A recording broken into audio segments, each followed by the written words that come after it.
গাজায় যুদ্ধবিরতির পরও ফিলিস্তিনিদের সমর্থনের জন্য আরব ও মুসলিম দেশগুলোর প্রতি আহ্বান জানিয়েছেন তুরস্কের প্রেসিডেন্ট রিসেপ তাইয়েপ এরদোগান। রাজধানী আঙ্কারায় মন্ত্রিসভার এক বৈঠকে এ আহ্বান জানান তিনি। মঙ্গলবার এক প্রতিবেদনে ডেইলি সাবা জানিয়েছে, রাজধানী আঙ্কারায় মন্ত্রিসভার এক বৈঠকে এরদোগান আরব ও মুসলিম বিশ্বের প্রতি সংহতি ও মানবিক সহায়তার মাধ্যমে গাজার জনগণকে সমর্থন জানানোর আহ্বান জানিয়েছেন।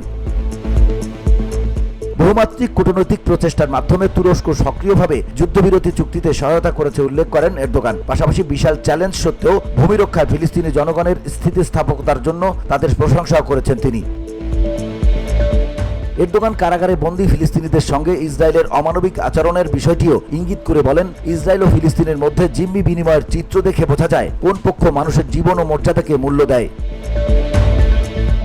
প্রসঙ্গত, দীর্ঘ 15 মাসের আগ্রাসনের পর রোববার বহুল কাঙ্ক্ষিত যুদ্ধবিরতি কার্যকর হয়েছে ফিলিস্তিনের অবরুদ্ধ গাজায়। যুদ্ধবিরতির আলোচনায় মধ্যস্থতা করেছে কাতার, মিশর ও যুক্তরাষ্ট্র। যুদ্ধবিরতির প্রথম দিনে 3 নারী ইসরায়েলি জিম্মিকে মুক্তি দিয়েছে হামাস। এর বিনিময়ে 90 ফিলিস্তিনি বন্দীকে মুক্তি দিয়েছে ইসরায়েলি কর্তৃপক্ষ। VOD Bangla news desk.